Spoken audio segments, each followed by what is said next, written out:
From the time an American child reaches the 6th grade, they are taught that the key to success in life is to do well in high school so that they can get accepted to the best possible college. The better grades they get in high school, the better college they will have an opportunity to get into. They are taught that if they get into a great college and get their college degree, any type of job they desire in the field of their choice will be there waiting for them. After getting their dream job, they will be able to buy any car and house they desire, start their own family, and live the American dream.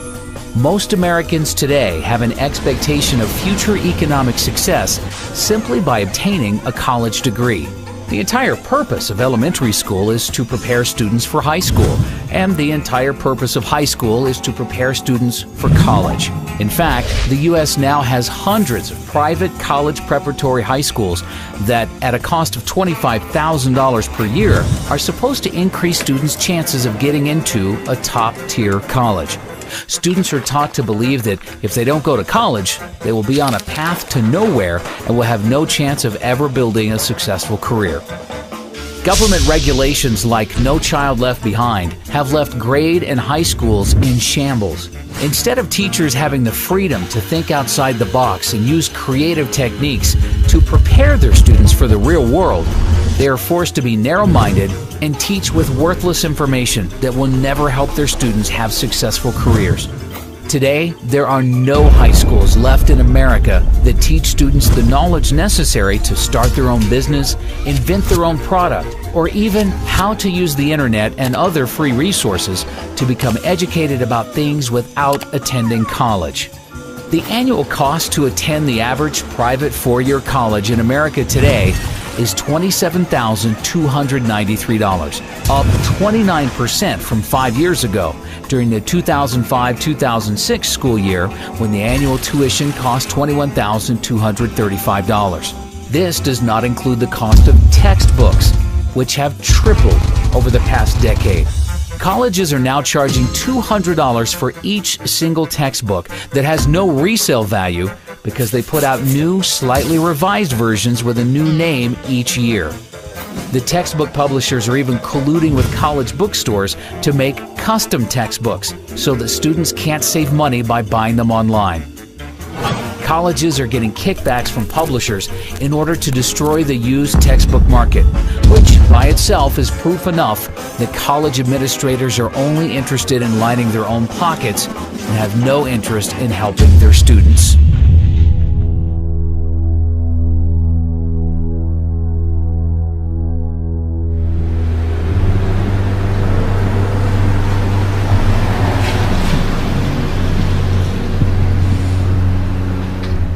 You have to have a certain kind of brain to understand the dead language that they write in textbooks. But they brainwash you from a little kid up so that you buy into the system and you get good grades and you study hard and then you become a member of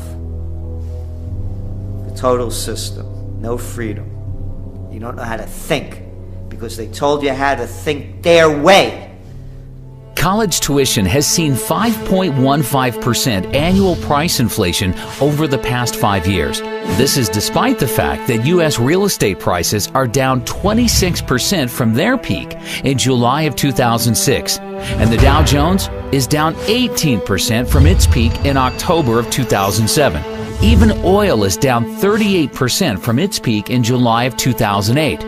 During the financial crisis of 2008, Americans lost $10.2 trillion in paper wealth, and college is the only thing in America, besides the cost of health care, that did not at least temporarily decline in price. Inflation has made it impossible.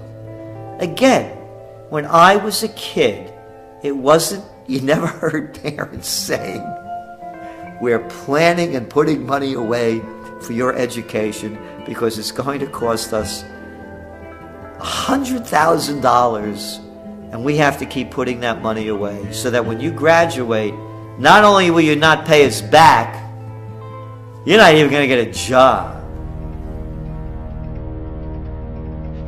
Over just a 2-year period from December of 2007 through December of 2009, 8,363,000 jobs in America were lost, or 6.1% of total jobs. 1 year later, in December of 2010, thanks to the Federal Reserve and the U.S. government spending $4.6 trillion on bailouts, stimulus programs, and other government spending, 1.124 million jobs in America, or 0.9% of total jobs, had been recovered. That is over $4 million spent for each job created. As we move deeper into this Great Recession, that we believe as inflation continues to skyrocket, the reality of a Great Depression will come in, because people will realize that all that worthless money you have can't buy you much of anything. You're going to see more and more people, as they're already doing it, believing that by going to college, that's going to be their passport to the future. It's not what it used to be. A degree, a college degree, a BS, what does that buy you? And I love the mentality. The mentality is this, that corporations and businesses won't hire a person unless they get a degree. Not me. I don't care if you have a degree. It makes absolutely no difference. I want you to have a mind, be able to think for yourself and think on your feet, and be energetic and love what you're doing and have a passion in so many different other ways. Not to be able to just regurgitate what you're being told. And that's all it's come to. It's regurgitation.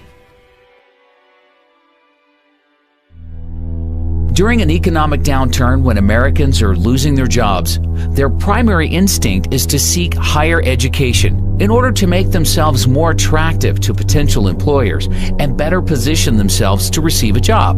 However, how are Americans supposed to spend $27,293 per year for college when they have no savings or income to pay for it? The U.S. government, with the backing of the Federal Reserve, in the same way they created the real estate bubble by providing mortgages to all Americans through Fannie Mae and Freddie Mac, regardless of whether or not they had any capacity to pay the loans back, has been using the exact same easy lending practices to create one of the largest bubbles in U.S. history, the college bubble. College students borrowed $106 billion in total student loans for the 2009-2010 school year, up from $96 billion in 2008-2009, $94 billion in 2007-2008, $87 billion in 2006-2007, and $83 billion in 2005-2006. Total student loan debt in the U.S. currently stands at $830 billion and now exceeds credit card debt.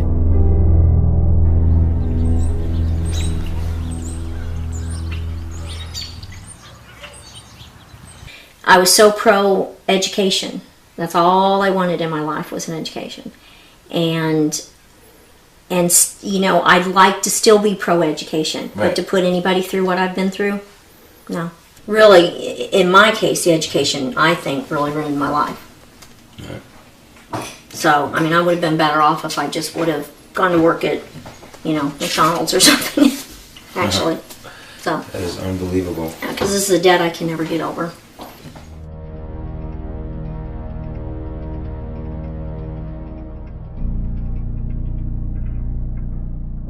The U.S. government created Fannie Mae and Freddie Mac in order to make housing more affordable, but instead, their actions drove housing prices through the roof and made buying a house impossible for most Americans unless they took out no-money-down teaser loans with interest rates that substantially increased after a year or two. The U.S. government has been trying for decades to make college more affordable, but its actions have accomplished the complete opposite effect. College is now impossible for most students to afford without getting deeply into debt to do so. All across the country, Americans are graduating college with mortgages before they even buy a house. When I graduated from my undergraduate degree, I had $300 in student loans that I owed. $300. you can hardly buy 2 cups of coffee and a meal at the student union these days for $300. So when I graduated with my undergraduate degree, what you got in exchange for your education was lifetime indenture and a new house. Right? So you got to buy the mortgage. That's what you got.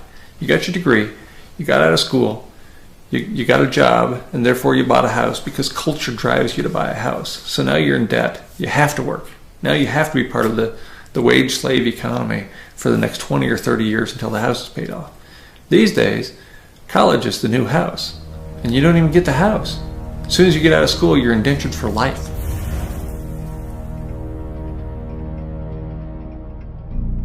When you started taking out loans, what kind of debt did you end up getting into, and how much have you been able to pay off, and how much do you still have? When I walked out of dental school, I was $136,000 in debt, and I have paid in close to $100,000 right now. They say I owe $300,000, so I still have quite a bit, obviously, that I can't manage anymore. And I've done everything I can to try to manage it, but it becomes unmanageable at a certain point. One of the loans, the HEAL loan, was a health occupation loan, and when that defaulted, then I can no longer see Medicare or Medicaid patients. So I'm very selective of where I can even work anymore. Wow. Because it ties my hands. If I wanted to go into indigent care or one of the free clinics or something, I couldn't. Right. When I was first told this, I was told by my attorney that I would not get Medicare or Medicaid. I said, well, okay, there's not much I can do. And for many years, that's what I believed, because that's what he thought it meant. Well, comes to find out, that's not what it was at all. It was that I was not able to work on patients in Medicare or Medicaid. And so when I went to work for this place that I'm working, I thought we were fine because we don't take them. Well, there happens to be some federal employees that now I can't see. I didn't even realize that. And so when we realized it, the office manager sent a note to them and said, what's the deal? And they said, well, she knows all about this. No, I don't know about it, neither do the attorneys, and neither does anybody else. I mean, these laws are so vague, it's just amazing. So now I have to watch who I see. And fortunately, my employer has worked with me, or I would be out of a job, basically. But they're very vague, and they keep you in the dark. They don't really try to help you or figure any of this out. They don't work with you. I know there's the new income-based repayment, but I don't fall into any of that, So I don't know. I just don't want to see it happen to anybody else. Right. That's my problem. There's no compassion there. There's no none. help. No help, no compassion, nothing. They're just vultures.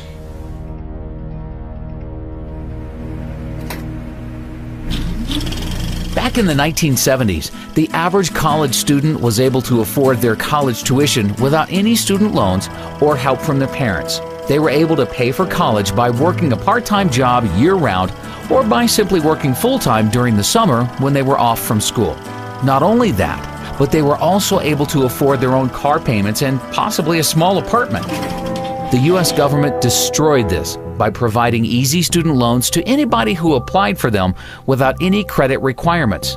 Over the past decade, any 18-year-old has had the ability to take out large student loans without even being asked if they have a job, what their high school grades were, what they intend to major in, or any other information that would help determine their future ability to pay back the loan.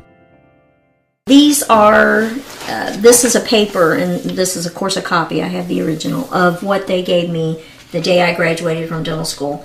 What amount, income level I would have to make, and how much of that would go to school loans, and what percentage. First off, I never even made enough in a month to pay the monthly school loan amount, so that's why it went into default. Right, and they basically made just completely unrealistic projections totally unrealistic, right? Yes.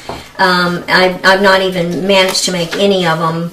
Wow. At all. So this year, of course, they're projecting I would clear about $260,000, and I'm making about $80,000. Where do they come up with these numbers? Well, I'm not sure, and I think that was the whole problem. Over 400,000 in 2015, which will not ever happen.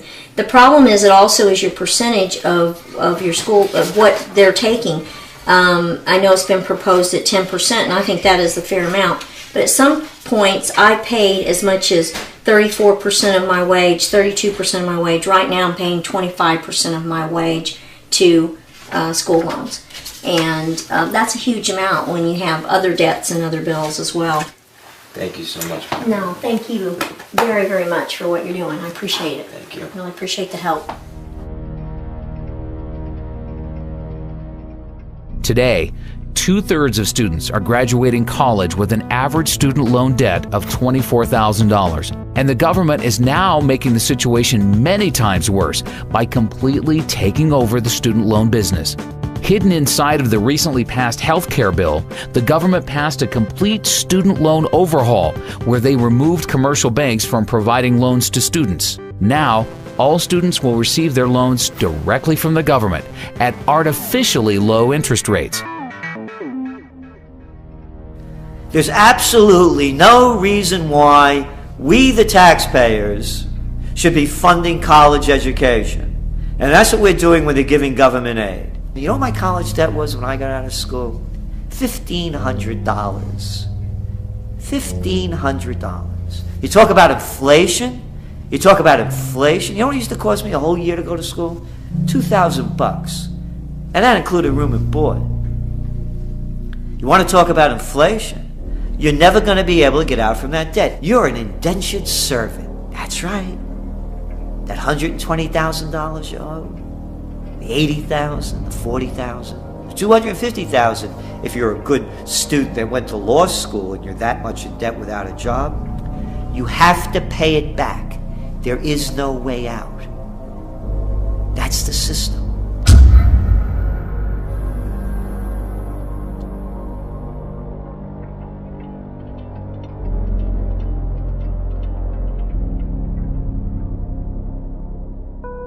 One of the unintended consequences of the Wall Street bailouts of 2008 is that now most American students believe that if they take out loans to attend college but can't find a job to pay them back, they will be bailed out by the government and have the loans forgiven.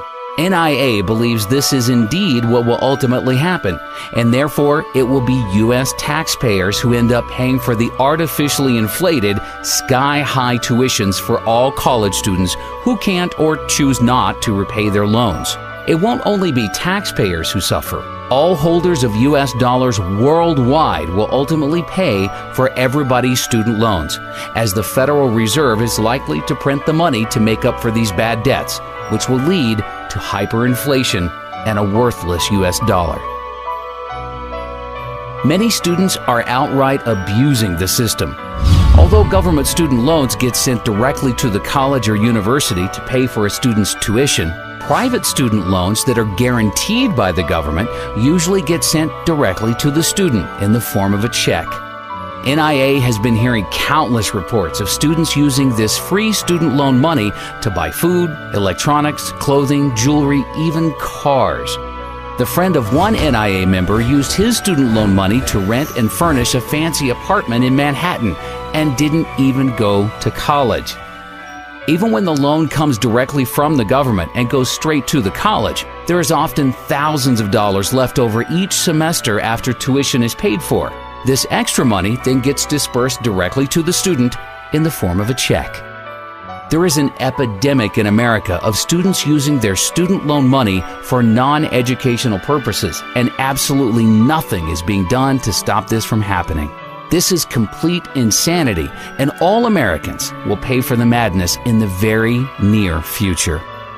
One NIA member from Kansas City, Missouri, has a wife who was one semester short of obtaining her teacher's degree. Instead of borrowing the $8,000 required for tuition at Northwest Missouri State University, she took out a government student loan for $13,000 and used the extra $5,000 to buy a used car. Unfortunately, shortly before graduating, Kansas City closed several schools and laid off 300 teachers.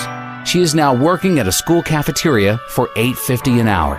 Although she was required to make monthly payments of $146 for 10 years, after calling the government student loan office and inquiring about their income-based payment plan, they agreed to reduce her monthly payments to zero. With all the modern technological advances the world has been experiencing in recent years, the cost of a quality college education in America should be getting cheaper. It is now cheaper to purchase a plasma television or laptop computer than years ago because the government doesn't subsidize purchases of these products. If there was a true free market in college education, colleges would be figuring out more cost-efficient ways to educate students using modern technology in order to bring tuitions down and compete against each other for the enrollment of students. By guaranteeing student loans and providing too much financial aid to students, the U.S. government destroyed the free market in college education. One NIA member who is 50% owner of a private vocational school tells us that he is legally forced to raise tuitions every time the government raises financial aid to students. The government's 90-10 rule mandates that at least 10% of a private for-profit college's income comes from non-federal government sources. Therefore, private for-profit colleges must keep raising tuitions to stay within the 90-10 rule. The government needs to get out of the education business completely and allow private banks to re-enter the market and compete against each other in order to offer loans at reasonable interest rates to students who will have the best ability to pay them back. The reality is, the majority of the students who qualify for loans today from the government would no longer qualify. But this will force colleges to either bring down their expenses in order to charge affordable tuitions or close their doors for good. Colleges in America spent $10.7 billion on construction projects in 2009, down from an average $14.7 billion spent per year from 2005 to 2007, but still very excessive. Colleges have recklessly spent to build new libraries, gyms, sports arenas, housing units, etc., all for the purpose of impressing potential students and their families. None of these projects have added anything to the quality of college education in the U.S. Many colleges have very large levels of debt they undertook to build new construction. With most college endowment funds being crushed in recent years due to collapsing real estate and stock market prices, many colleges have very poor balance sheets that won't be able to withstand the slightest drop in enrollments. Jocks! Grown-up jocks! Excuse me, they're coaches now. Hey, coach. Making millions of dollars. For what does this have to do with education? What a waste. What a waste. 2-bit universities fielding baseball teams, football teams, basketball teams. For what? To entertain the kids? Yeah, you can do this if you're a very rich society and you have the money to waste. But not during a great recession. And not as the median household income of the country continues to decline. And not as you're sending all of these kids to get degrees in worthlessness, because that's what these university degrees are, a lot of them. It's a waste of money, it's a waste of energy, and it's an affront to anyone who really wants to think seriously about an education, because it has nothing to do with the NCAA. We are sort of seeing the perfect storm. We have seen all this construction in the past few years, and if you're a college president, putting your name on a building is quite nice. But you are not there, you probably have moved on somewhere else while your name is on the building, but now the operation and maintenance costs are now falling due. And that was never part of the original bond issue, so now we have all these facilities coming online. Students, are being stressed financially, parents are being stressed financially, tuition is going up like crazy. Even those schools that are lucky to have endowments, typically they're not having the return they used to have in the old days. So there is just this tremendous culmination of things all coming together that is just going to just stress the system completely. We just saw that there were even riots in UCLA when they saw a 32% increase in tuition. I mean, do you think that we'll start to see a lot more, riots and students getting angry at these tuition prices? I would love to see a little more activism on the part of my students. I think they have been taking this now for such a long time that maybe it's just part of the scenery now, and they're not really worried about it anymore. And I also think a person that's 20 years old, 22 years old, does not realize the implications of not being able to escape student loan debt. When I was in my high school years, at that time, many people were going to college, borrowing the money to go as far as all the way through medical school. And when they graduate from medical school or law school, they would simply just up and declare bankruptcy. But in its wisdom a few years ago, as you probably know, Congress changed those rules and that you can no longer discharge student loan debt through bankruptcy. And now, even if you happen to make it to Social Security and you still owe them money, they're going to come after your Social Security check, if it exists, which I don't think it will.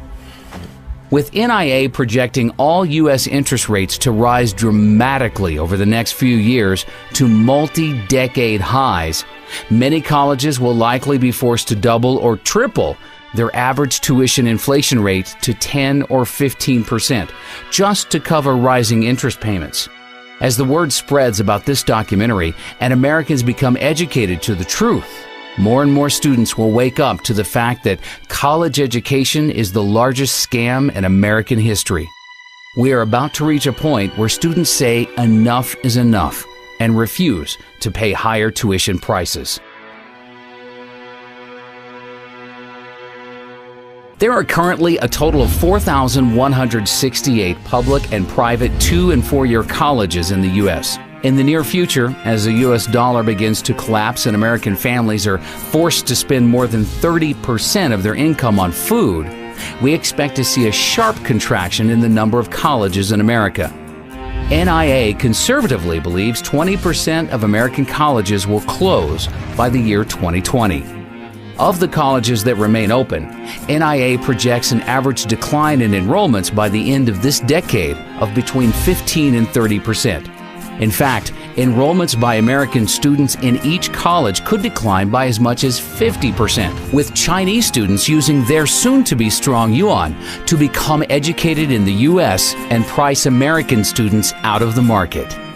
NIA also projects for most colleges to reduce their faculty sizes by between 25% and 40%, which will mean larger class sizes and a further decline in the quality of education. If we were doing such a wonderful job and producing such geniuses coming out of universities, you think we'd be in the problems that we're in now? Do you think that we would be among the most unhealthy nation of people in developed nations? Do you think that we would be gobbling down junk food? Do you think that we would be prescription drug addicts as a society?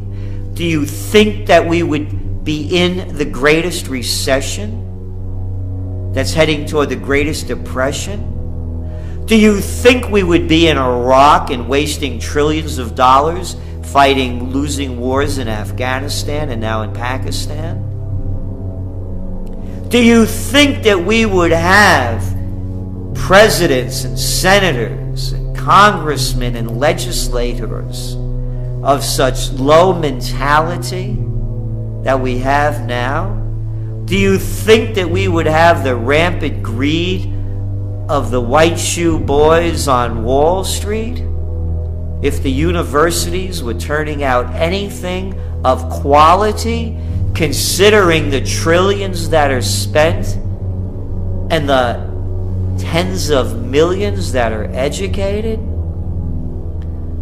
By their deeds you shall know them. Look what American universities have produced.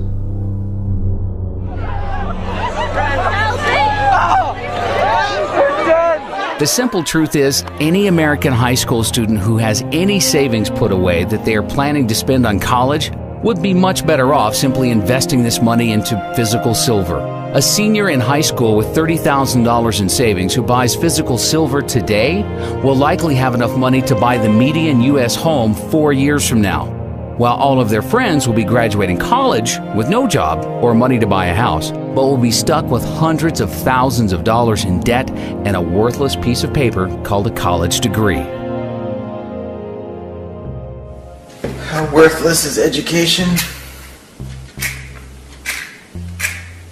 Let me count the ways in my worthless college degree.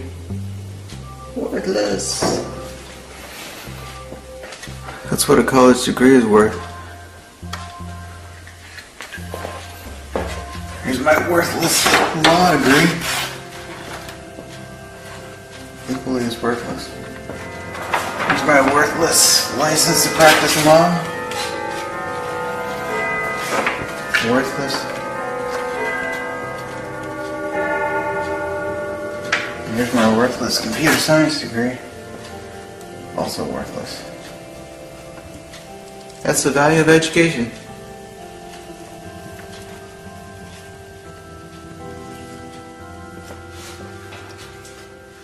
If somebody were graduating from high school today and wanted to know whether they should go to college, I would say they should run, not walk away from college, because the industrial age doesn't have long to go.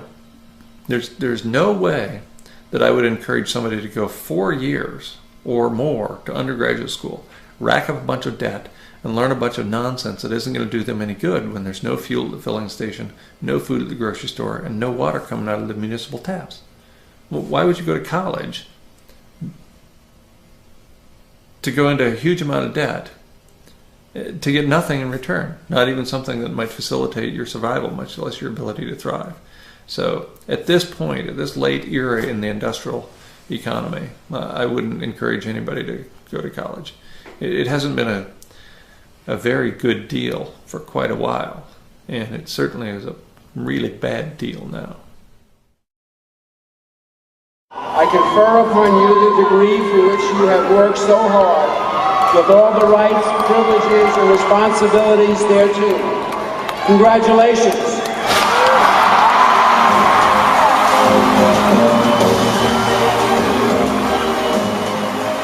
As fast as college tuition costs are rising, the value of a college degree is declining even faster. The youth in America today need to be taught to think for themselves and realize that there is no value to having a college degree if everyone else has one. I was in the student union where graduation was about to take place, and they had a series of plaques on the wall. And they listed all the students who had graduated with a 4.0 grade point average. And the first plaque had, all the plaques were basically full of names. But the first plaque had the first 50 or 60 years of the university represented. To fill that plaque with the 20 or so names on it required 50 or 60 years of higher education. Of course, in the most recent 5 years, there were multiple plaques for every year. We're churning out 4.0 students at the rate of a couple hundred a year. That used to mean something. If you're the only person that in the first 40 years of the history of the institution to have a 4.0, that's meaningful. Now everybody's a 4-point student. Our standards have fallen so profoundly that anybody with a heartbeat can get a 4-point average. It's just absurd. The U.S. Bureau of Labor Statistics reported in April of last year that as of October 2009, 70.1% of 2009 high school graduates were enrolled in colleges or universities, an all-time high since they began keeping this statistic, and up from 68.6% of 2008 high school graduates enrolling into college. In other words, there is no longer anything special about a college degree in America if 70% of everybody else is also attending college to receive one. NIA is working hard to ensure that it will soon become common knowledge in the U.S. that a college degree gives you no advantage over the rest of the population. When Americans finally learn the truth, the college bubble in America will burst.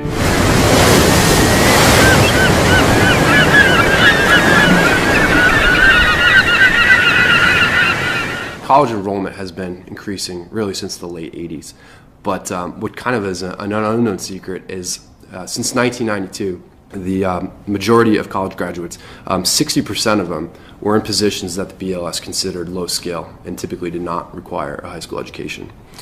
For example, 20% of all the new waiter and waitressing positions created since 1992 have been filled by college graduates.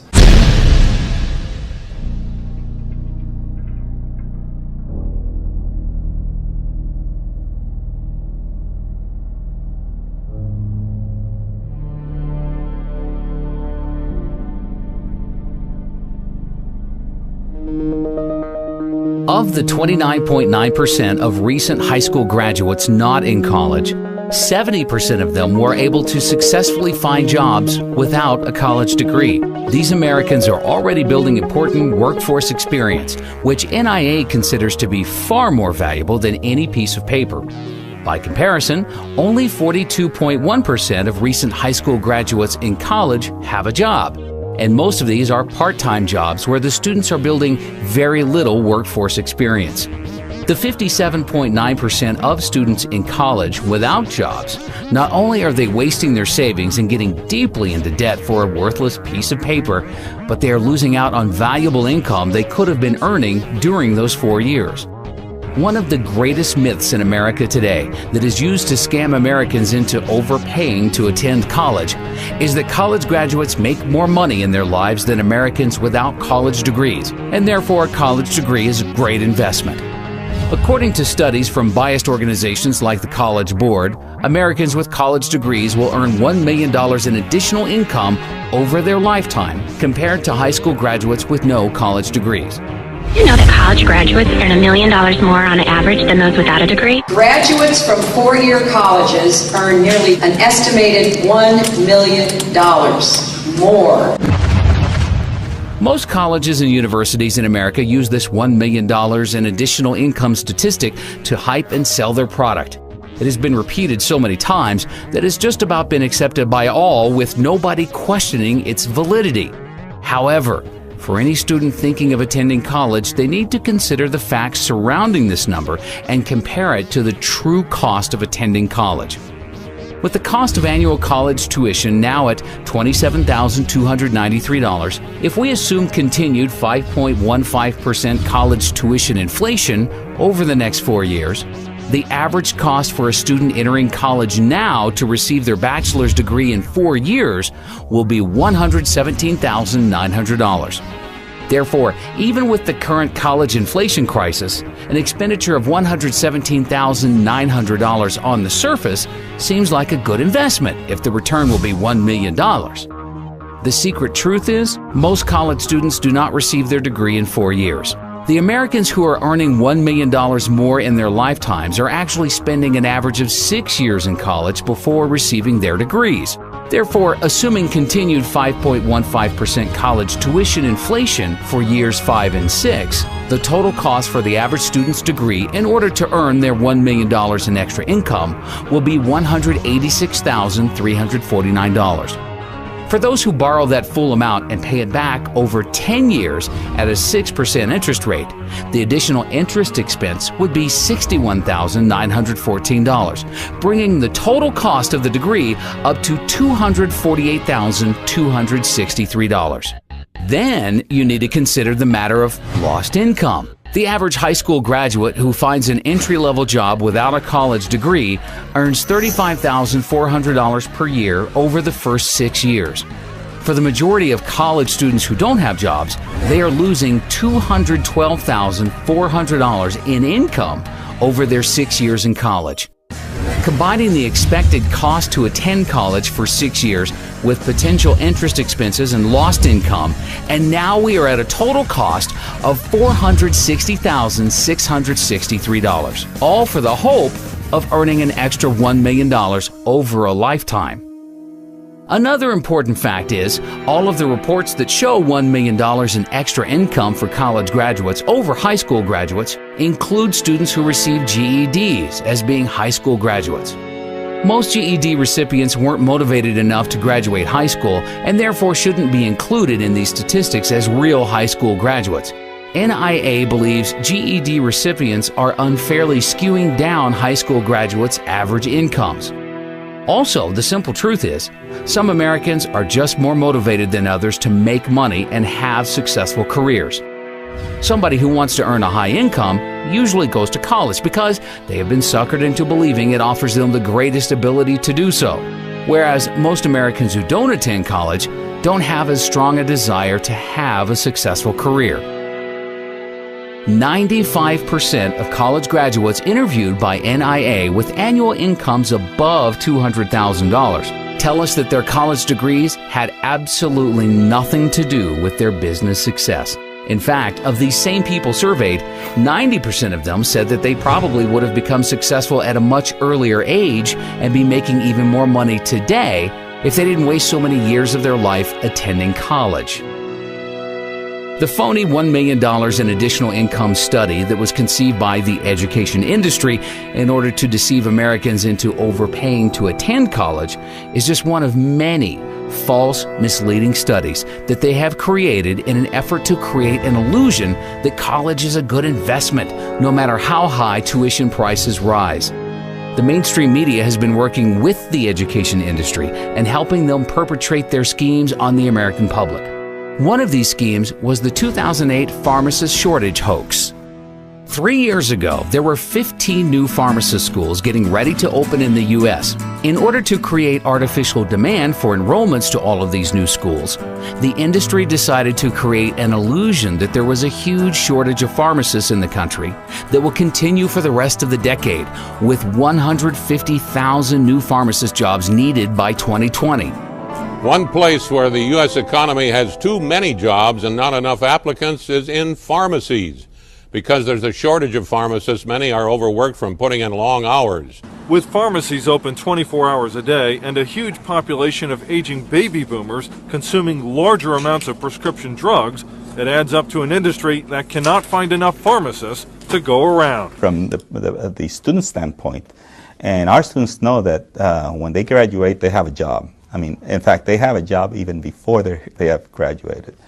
It's not that they can practice as a pharmacist, but they know they have been offered already a job. So that's one of the positive side.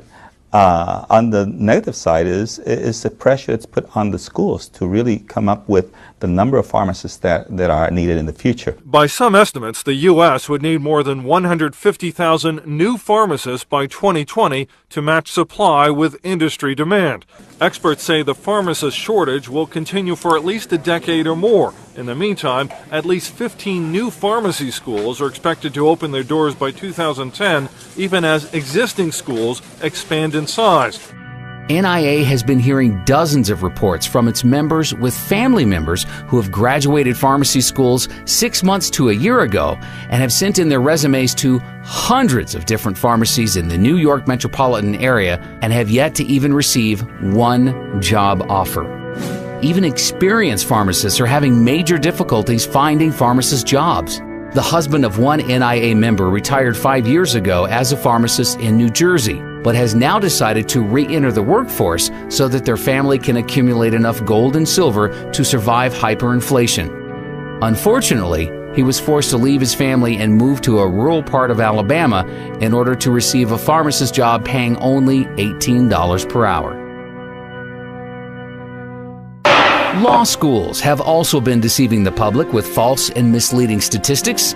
During the past decade, an unprecedented number of Americans went to school to become lawyers because they thought if they became a lawyer, they would immediately become rich. Some law schools are advertising that 90% of graduates are employed within 1 year of graduating.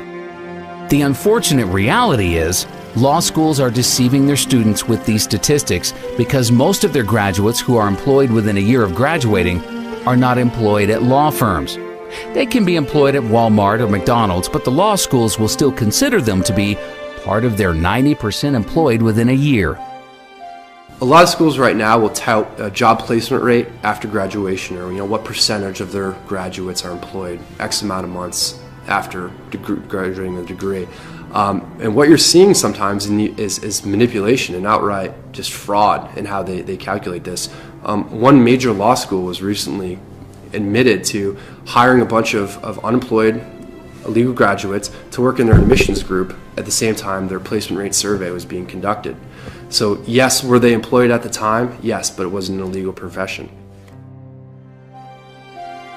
Law schools are handing out 43,000 law degrees each year, yet 15,000 attorney and legal staff jobs have disappeared since 2008. Many people wonder why 60% of the U.S. Senate and 37% of the U.S. House of Representatives are lawyers. Well, the reason is they go to Washington in order to pass as many new, harmful, and destructive laws and regulations as possible in order to provide enough work for all of their lawyer friends.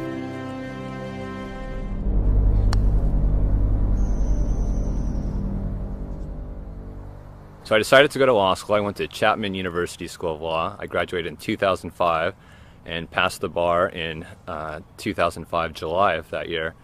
And overall, I did not have a good experience in law school. In fact, the first week going into law school, it was not at all what I expected. I thought that the law was to promote freedom and liberty and justice. And in fact, what I realized shortly after entering law school is what the law has become is an excuse for bureaucrats to regulate just about every aspect of our behavior.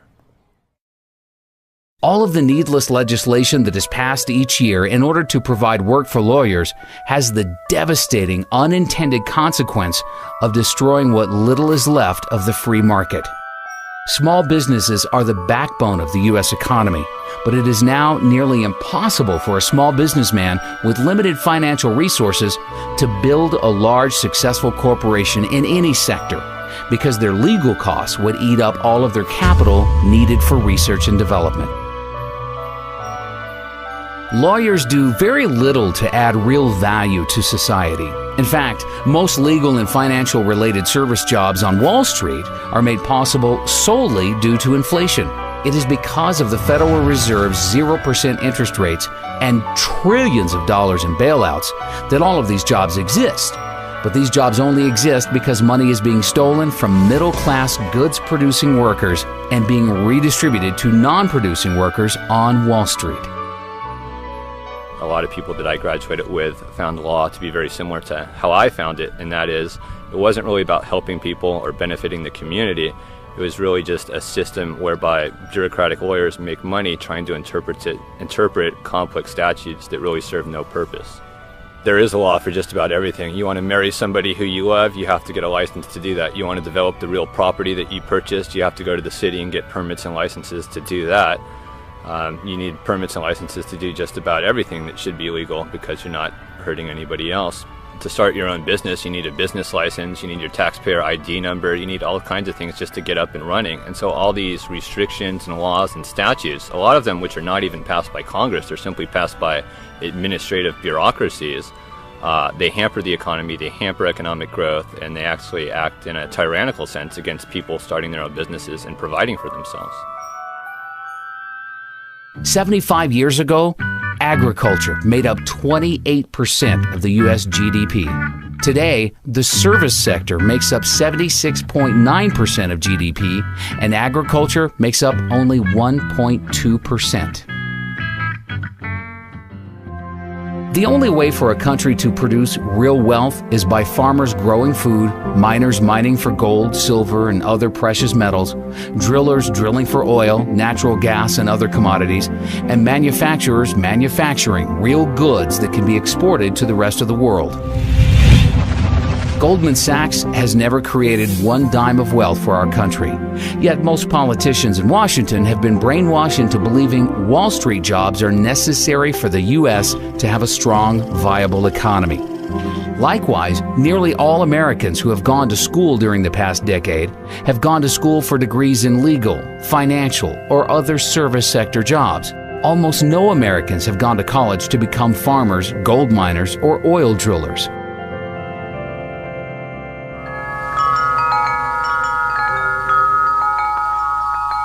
You can go to college and learn from somebody that doesn't have a farm, and they'll give you an ag business degree. You know, most of the people teaching college don't have a farm, don't know how to manage it, and don't want a farm. I say if you want to learn how to do something, try to study under the person that can do it the best that he can do. There are jobs everywhere. You have to create a job. You don't get a job, you make one. Americans have taken food for granted for far too long because Americans have been able to buy food at artificially low prices, with the average American family spending only 10% of their income on food. However, on October 30th, 2009, NIA published an article predicting inflation would appear next in food and agriculture. NIA said, a worldwide shortage of farmers combined with food inventories falling to record lows is setting up the perfect storm for an explosion in agriculture prices. From the time NIA wrote this article until now, we have experienced the largest ever short-term increase in agricultural commodity prices. Corn has risen by 75%, wheat by 65%, soybeans have risen 51%, sugar 45%, orange juice has risen by 58%, coffee has risen 71%, and cotton has risen 124%. Because very few Americans went to school to become a farmer, and everybody needs to eat, agricultural commodity prices will continue to skyrocket, and farmers are going to get wealthy in the years ahead, while lawyers and bankers will see a dramatic decline in their standard of living. The free market will adjust and see to it that lawyers, bankers, and other non-producing financial service workers see a 90% decline in their real incomes. Everybody can't be a college graduate. Somebody's got to grow food. You know, everybody can't ride the wagon. Somebody's got to pull it. Somebody's got to be taking some risks. Somebody's got to be thinking. Somebody's got to have the sweat.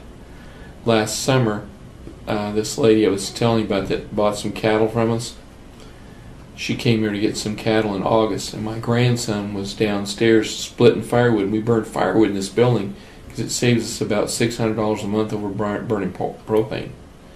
So my grandson was cutting firewood, and he was swinging the axe down here splitting logs. And it was August, it was about 95 degrees, and she came in here to sit down, and she says, there's a kid down there cutting firewood. Said the sweat's dripping off of his nose. Said, what'd he do wrong? He didn't do anything wrong, it's his job, he's cutting firewood.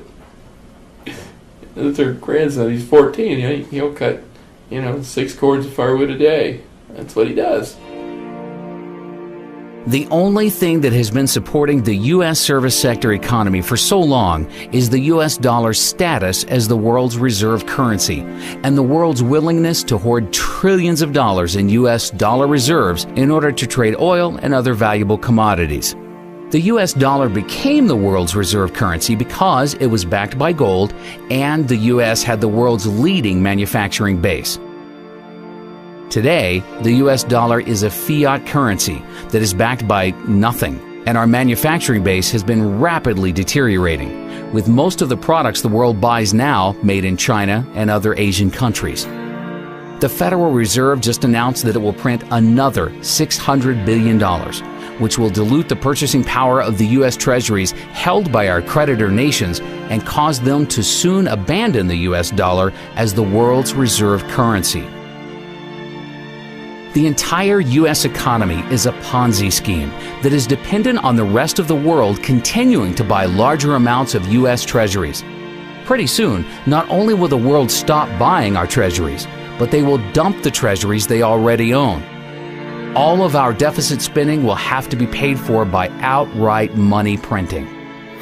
Although the government and media would like you to believe the U.S. economy is going through a recovery, the truth is, the U.S. economy is on life support.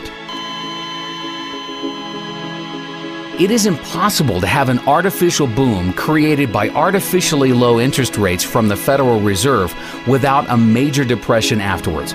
The U.S. real estate bubble was the largest artificial boom in history. The panic of 2008 was the free market trying to correct the imbalances with a bust. But the Federal Reserve prevented a necessary depression from happening by taking trillions of dollars of worthless assets onto its balance sheet. None of the imbalances have been fixed, and the real depression is still to come. But unlike the depression of the 1930s, which saw falling prices, the upcoming depression will be a hyperinflationary Great Depression, with prices for food, energy, and everything else Americans need to live and survive soaring through the roof.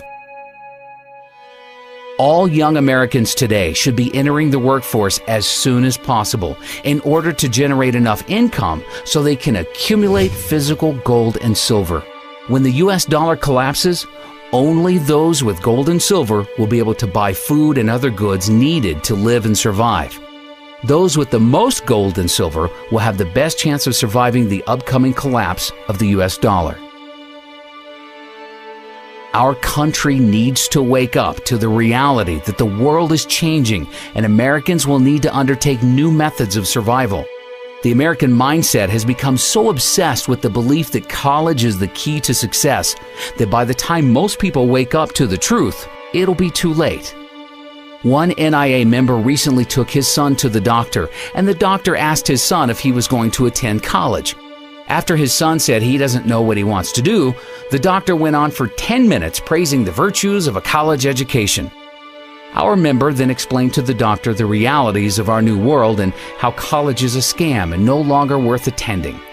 The doctor didn't know what to say except, well, over time, college graduates make more.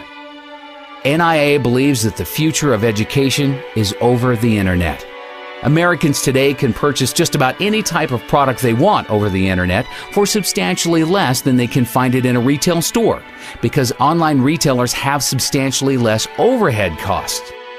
Walmart's biggest competitive threat today is not Target, but is actually Amazon.com, which now has a $79 billion market cap and is fast catching up to Walmart's $204 billion market cap.